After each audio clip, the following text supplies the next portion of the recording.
नमस्कार, स्वागत है आप सभी का। दूरदर्शन समाचार आप देख रहे हैं और देश की ताजा खबरों को लेकर हाजिर हूं मैं कृतिका। बुलेटिन की शुरुआत करेंगे इस वक्त की सुर्खियों के साथ। भाजपा के वरिष्ठ नेता अमित शाह के जम्मू कश्मीर दौरे का आज दूसरा दिन। अब से थोड़ी देर में अमित शाह जम्मू के पलोरा में चुनावी रैली में भरेंगे जीत की हुंकार।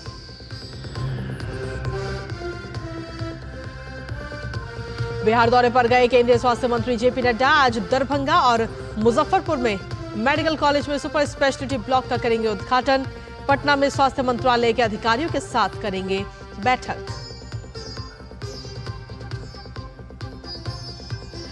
उपराष्ट्रपति आज उत्तर प्रदेश और मध्य प्रदेश के दौरे पर। गोरखपुर में सैनिक स्कूल का किया उद्घाटन। चित्रकूट में आयोजित एक संगोष्ठी में मुख्य अतिथि के तौर पर होंगे शामिल। मौसम विभाग ने आज कोंकण, गोवा, गुजरात, पूर्वी राजस्थान, तटीय आंध्र प्रदेश और ओडिशा में भारी बारिश की जताई संभावना। वहीं आंध्र प्रदेश और तेलंगाना में बाढ़ प्रभावित इलाकों में राहत और बचाव अभियान जोरों पर। खेल की खबरों में पेरिस पैरालंपिक में भारत को मिला 27वां पदक। शॉटपुट में नागालैंड के होकाटो ने जीता कांस्य। भारतीय खिलाड़ी आज पैरा साइकिलिंग, पैरा कैनोई और पैरा स्विमिंग और पैरा एथलेटिक्स में पेश करेंगे चुनौती। और देश दुनिया में धूमधाम से मनाई जा रही है गणेश चतुर्थी। गणपति बप्पा मोरया के जयकारों के साथ भक्तगण अपने अपने घरों में भगवान गणेश की स्थापना के साथ कर रहे हैं पूजा अर्चना।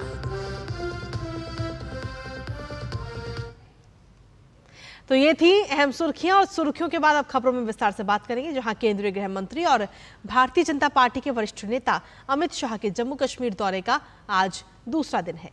अब से थोड़ी देर में अमित शाह जम्मू के पलोरा में रैली को संबोधित करेंगे। इससे पहले अमित शाह ने बीते कल जम्मू में भाजपा का संकल्प पत्र जारी किया था। आपको बता दें कि जम्मू कश्मीर में 3 चरणों में विधानसभा चुनाव होंगे। पहले चरण का मतदान 18 सितंबर को और दूसरे और तीसरे चरण का चुनाव 25 सितंबर और 1 अक्टूबर को होगा, जिसके बाद में मतगणना 8 अक्टूबर को होगी। जम्मू कश्मीर में 10 साल के अंतराल के बाद विधानसभा चुनाव हो रहे हैं।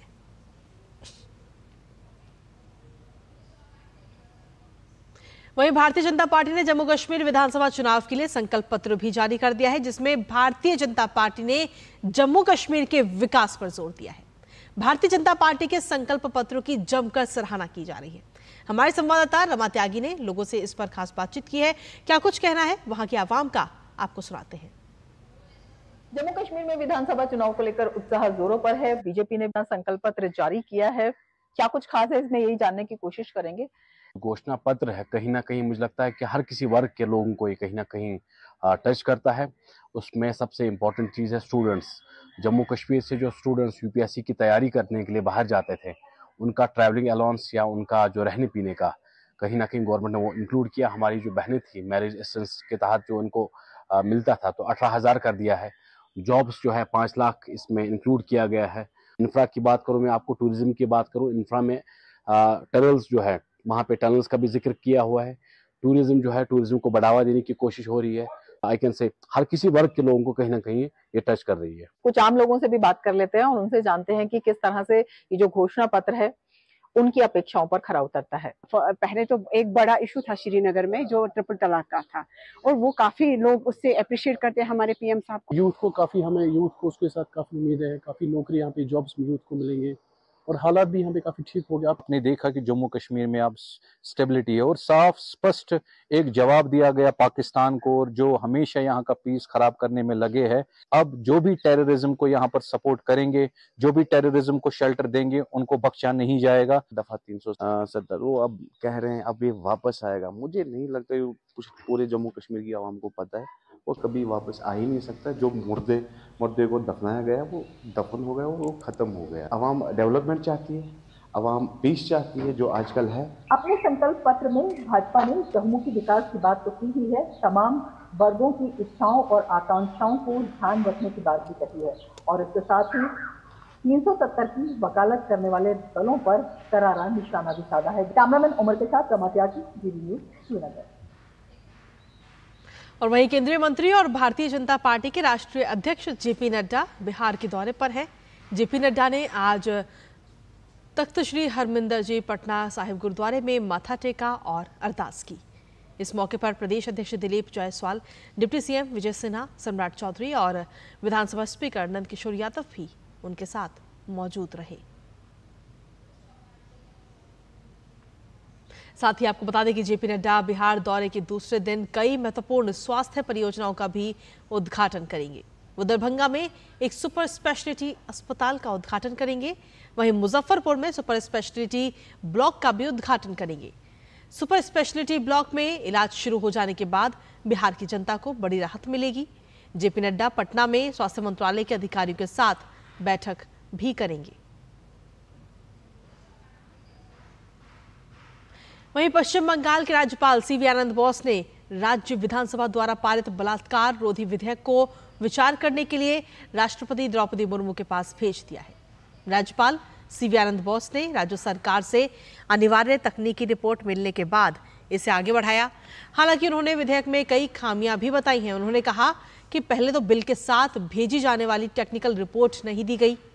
मेरी आपत्ति के बाद मुख्य सचिव ने टेक्निकल रिपोर्ट सौंपी, लेकिन विधानसभा में डिबेट का टेक्स्ट और उसका ट्रांसलेशन अभी भी नहीं पहुंचाया है।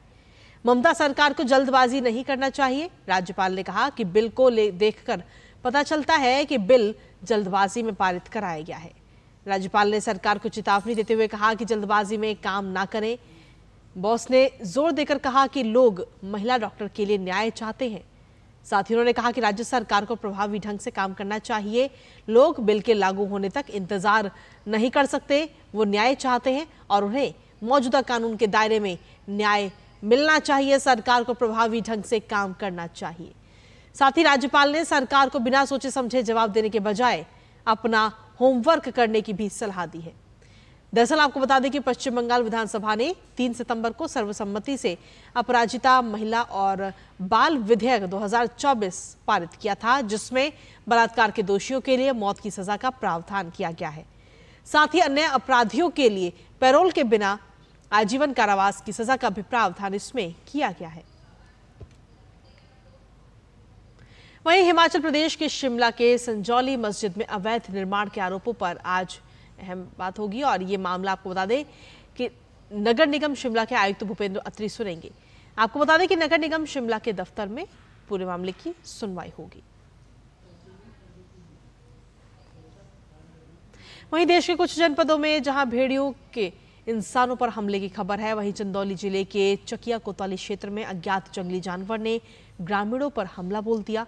इस हमले में अब तक बच्चे, महिला समेत कुल 8 लोग घायल हो चुके हैं। घायलों को अस्पताल में भर्ती कराया गया। सूचना पर पहुंची वन विभाग की टीम ने घायल ग्रामीणों से पूछताछ कर जंगली जानवर को पकड़ने के लिए संभावित जगहों पर पिंजरा लगा दिया है। ग्रामीणों को प्रशासन द्वारा जागरूक भी किया जा रहा है कि रात को घर के बाहर ना सोएं और ना ही रात में अकेले में बाहर जाएं। चकिया के उप जिलाधिकारी दिव्या ओझा ने जिला संयुक्त चिकित्सालय चकिया पहुंचकर घायलों के इलाज के बारे में जानकारी ली और चिकित्सकों को बेहतर इलाज करने के निर्देश दिए। साथ ही आम लोगों से सावधानी बरतने की भी सलाह दी है। यहाँ पे एक्चुअली कल रात में कुछ सोते हुए जो घरों के बाहर सो रहे थे ग्रामीण, उन पे किसी जानवर ने हमला कर दिया था। तो उन लोगों को चकिया अस्पताल में ले गए थे लोग। यहाँ पे हमारी टीम ने पहुंच के उनसे जानवर के बारे में जानकारी ली। तो उन लोगों द्वारा स्पष्ट रूप से नहीं बताया गया कि कौन सा जानवर था। तो हम लोगों ने तुरंत त्वरित एक्शन लेते हुए यहाँ पे जो प्रभावित स्थल है उसके आसपास अपनी टीमें लगा दी हैं। हमारी 3 टीमें हैं जो हर जगह घूम रही हैं और पिंजड़ा भी हम लोगों ने इंस्टॉल किया हुआ है। ट्रैप के कैमरा भी हम लोग मंगवा रहे हैं, उसको भी तुरंत लगा रहे हैं।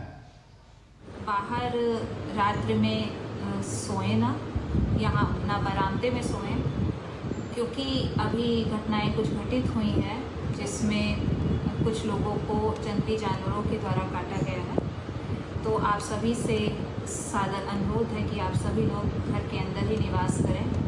यदि कोई घटना घटित होती है तो तत्काल 112 नंबर पे सूचित करें या फिर एम्बुलेंस की या चिकित्सा लाभ हेतु तत्काल 108 पर सूचित करें। वहीं जम्मू कश्मीर में सेब यहाँ के लोगों की आर्थिक रीढ़ की तरह काम करता है। सेब की तरक्की यहाँ के लोगों की तरक्की है, लेकिन क्या सेब इस बार चुनावी मुद्दा है? क्या सेब के आधार पर यहाँ के लोग अपने उम्मीदवार का चयन करेंगे? देखते हैं हमारे संवाददाता ऋषि कुमार की जम्मू कश्मीर से ये बेहद ही खास रिपोर्ट के जरिए।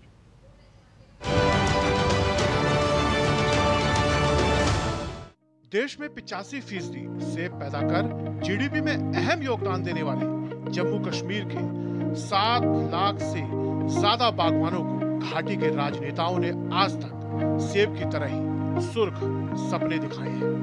हकीकत में दुर्गम पहाड़ी इलाकों में सेब उगाने वाले किसानों के लिए जमीन पर आज भी समस्याओं के पहाड़ हैं। सबसे बड़ा मुद्दा यहाँ सेब के लिए grading machine, anti hail net gun, खराब गुणवत्ता की दवाएं, मंडीकरण, मूल्य संवर्धन का ढांचा न होना और वायरस वाली पौधे।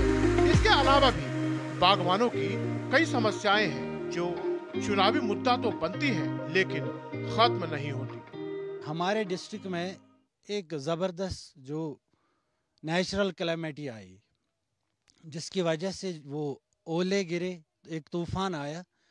इसमें टिविन डिस्ट्रिक्ट, कुलगाम और शुपियां के 80 विलेजेस इसमें बुरी तरह इफेक्ट हुए।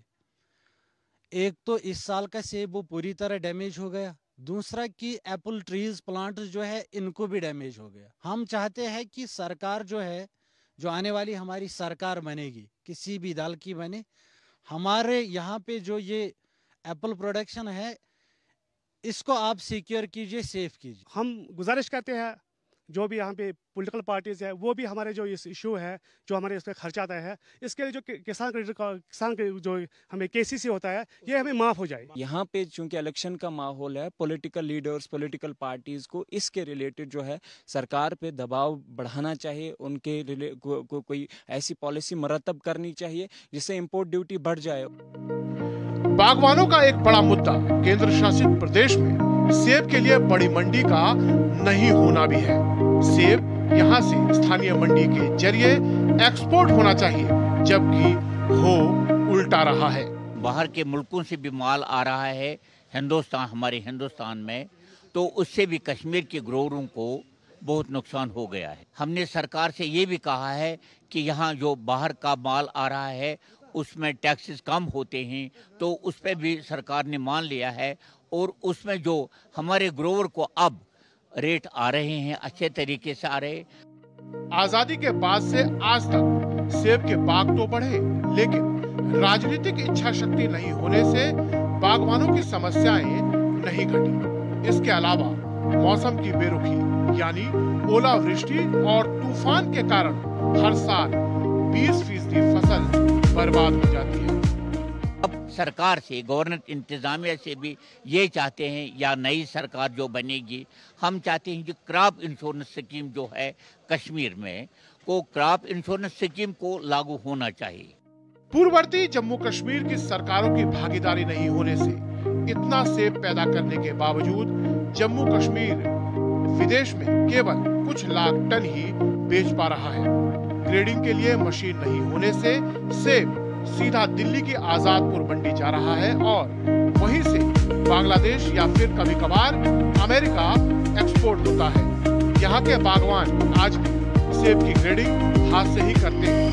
सेब के किसानों को चुनाव के बाद नई सरकार से काफी उम्मीदें हैं।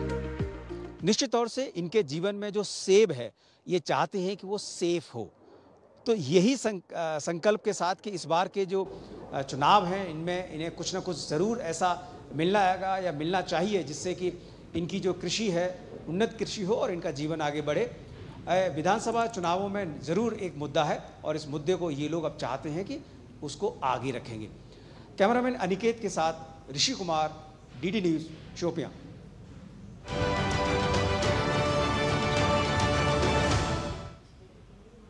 और चलिए इसी के साथ खबरों में आगे बढ़ेंगे, जहां उपराष्ट्रपति जगदीप धनखड़ ने आज उत्तर प्रदेश के गोरखपुर में सैनिक स्कूल का उद्घाटन किया है और उस दौरान की ये तस्वीरें आपको दिखा रहे हैं। आपको बता दें कि इस मौके पर उत्तर प्रदेश के मुख्यमंत्री योगी आदित्यनाथ भी वहां पर मौजूद रहे।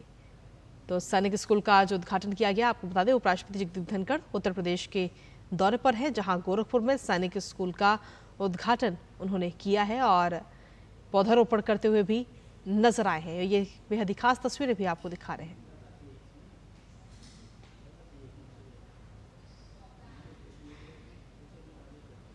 भारत में एविएशन सेक्टर में काफी संभावनाएं हैं। प्रधानमंत्री नरेंद्र मोदी ने अपने सिंगापुर दौरे में निवेशकों और कारोबारियों से भारत के एविएशन सेक्टर में निवेश करने की अपील की थी। भारत में ही एयरक्राफ्ट बनाने की दिशा में ठोस कदम भी उठाए जा रहे हैं। आइए देखते हैं ये खास रिपोर्ट। पीएम मोदी ने सिंगापुर में निवेशकों और कारोबारियों के साथ मुलाकात में भारत के एविएशन सेक्टर में निवेश करने और भारत के तेज विकास की कहानी का हिस्सा बनने की अपील की। एडवांस्ड मैन्युफैक्चरिंग के साथ साथ भारत सिंगापुर के साथ हवाई और मैरीटाइम कनेक्टिविटी में सहयोग बढ़ाने पर फोकस कर रहा है। एविएशन सेक्टर भारत की विकास की यात्रा में अहम भूमिका निभाने जा रहा है।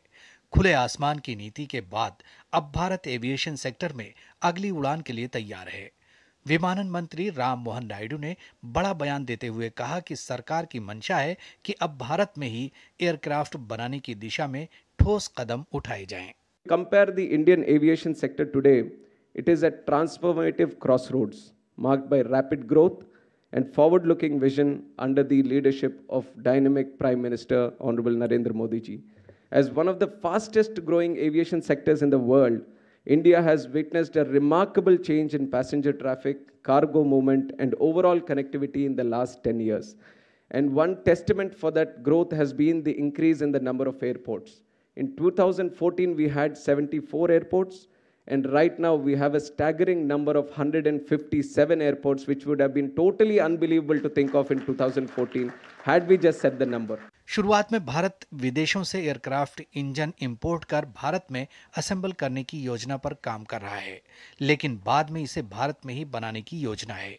नायडू ने बताया कि ब्रिटेन की बोइंग और फ्रांस की एयरबस भारत के विशाल बाजार को देखते हुए सहयोग करने पर सहमत हुए हैं। आर्थिक सर्वेक्षण के मुताबिक बीते 5 सालों में एविएशन सेक्टर में 72,000 करोड़ का निवेश किया गया। 2014 के मुकाबले देश में एयरपोर्ट्स की संख्या 2 गुना बढ़कर 137 हो गई है। उड़ान योजना के तहत 100 एयरपोर्ट्स में से 85 पर काम पूरा हो चुका है।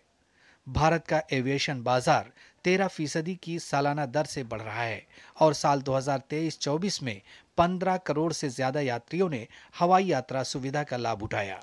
भारत को बढ़ते घरेलू हवाई यातायात की मांग को पूरा करने के लिए 100 से अधिक नए हवाई अड्डों और अधिक विमानन कंपनियों की जरूरत होगी। भारत में 2023 में 112 एयरक्राफ्ट की खरीदारी की गई और भविष्य के लिए 1000 एयरक्राफ्ट का ऑर्डर दिया गया है, जो दिखाता है कि भारत दुनिया में सबसे ज्यादा मांग वाला एविएशन मार्केट बना हुआ है। Bureau report, TD news.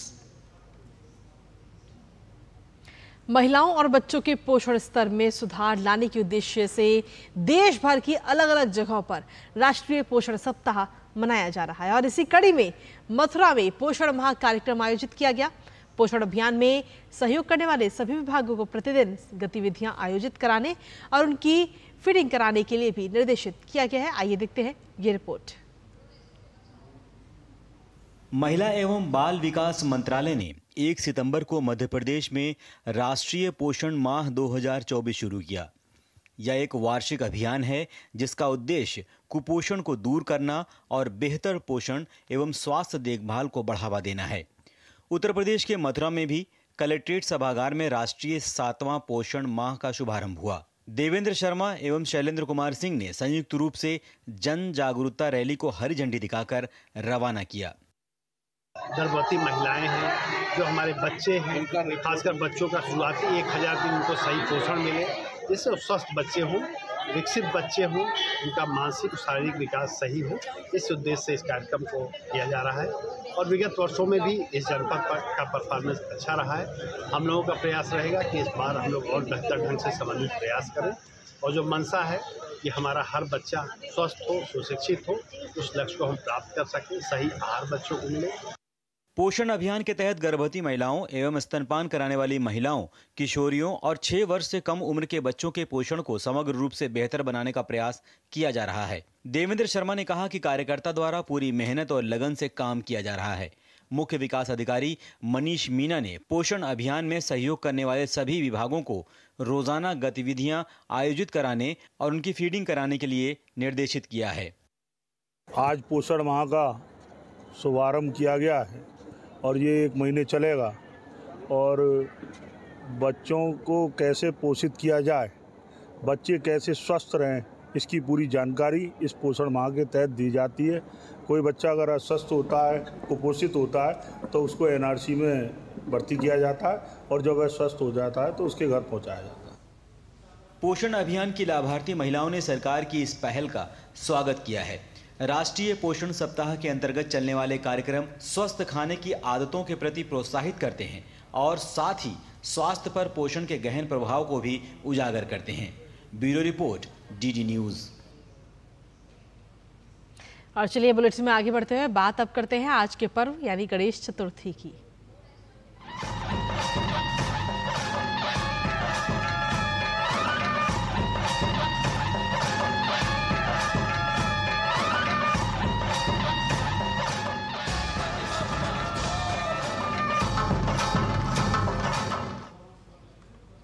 तो गणेश चतुर्थी का जो ये पर्व है वो पूरे देश दुनिया में धूमधाम के साथ इस वक्त मनाया जा रहा है, जहां गणपति बप्पा मोरया के जयकारों के साथ भक्तगण अपने अपने घरों में भगवान श्री गणेश की स्थापना के साथ पूजा अर्चना कर रहे हैं।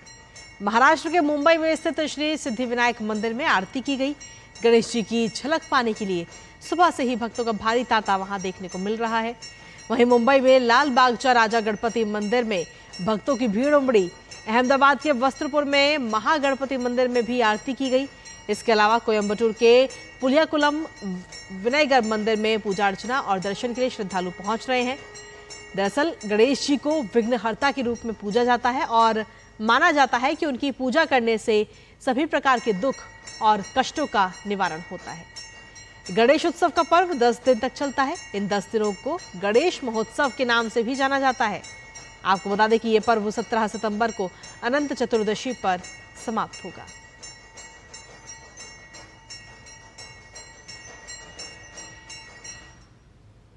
तो गणेश चतुर्थी के इस अवसर को और खास मनाते हुए मशहूर रेत कलाकार सुदर्शन पटनायक ने ओडिशा के पुरी समुद्र तट पर विश्व शांति संदेश के साथ 20 प्रकार के विभिन्न फलों का उपयोग करके रेत पर बप्पा की एक सुंदर कलाकृति को उकेरा है, जिसे देखने के लिए वहां पर लोगों की भीड़ भी नजर आई। तो ये बेहद ही सुंदर कलाकृति आपको दिखा रहे हैं, रेत पर उकेरी गई सुदर्शन पटनायक के द्वारा।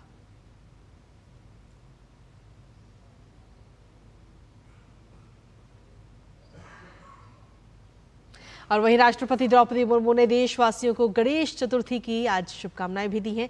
राष्ट्रपति ने सोशल मीडिया प्लेटफॉर्म एक्स पर एक पोस्ट किया, जिसमें उन्होंने लिखा कि मैं सभी देशवासियों को गणेश चतुर्थी के पावन पर्व की हार्दिक शुभकामनाएं देती हूं।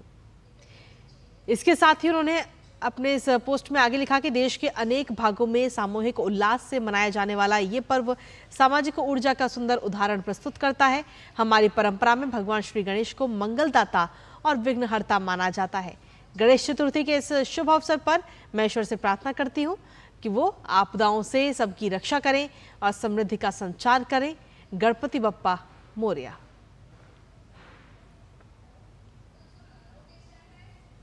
साथ ही प्रधानमंत्री नरेंद्र मोदी ने भी देशवासियों को गणेश चतुर्थी की शुभकामनाएं दी हैं। प्रधानमंत्री ने सोशल मीडिया प्लेटफॉर्म पर एक पोस्ट किया, जिसमें उन्होंने लिखा कि समस्त देशवासियों को गणेश चतुर्थी की हार्दिक शुभकामनाएं। गणपति बप्पा मोरया। और साथ ही आपको बता दें कि प्रधानमंत्री नरेंद्र मोदी ने सोशल मीडिया प्लेटफॉर्म एक्स पर गणेश चतुर्थी के इस पोस्ट के साथ में एक वीडियो भी साझा किया है। ये वीडियो भी आपको दिखाते हैं। गणेश जी विघ्नहर्ता है। हम सब चाहें कि हमारा देश, हमारा समाज, हमारे परिवार, हमारा हर व्यक्ति, उसका जीवन निर्विघ्न रहे।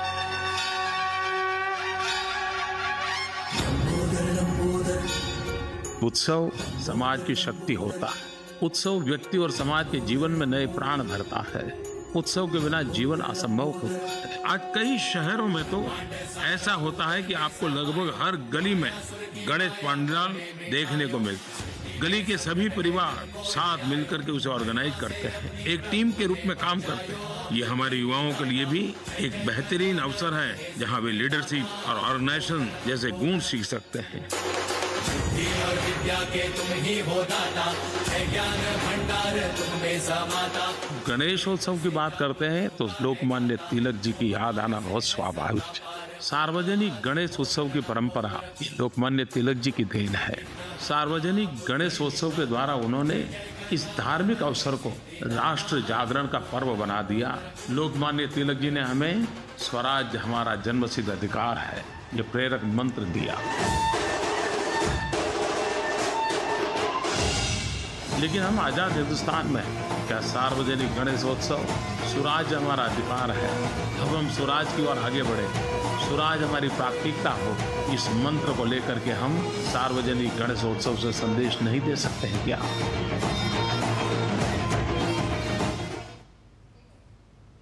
और इसी के साथ में डीडी न्यूज़ की तरफ से भी आप सभी दर्शकों को गणेश चतुर्थी की ढेरों सारी शुभकामनाएं। और साथ ही इस बुलेटिन में फिलहाल इतना ही। मुझे और हमारी टीम को दीजिए अनुमति।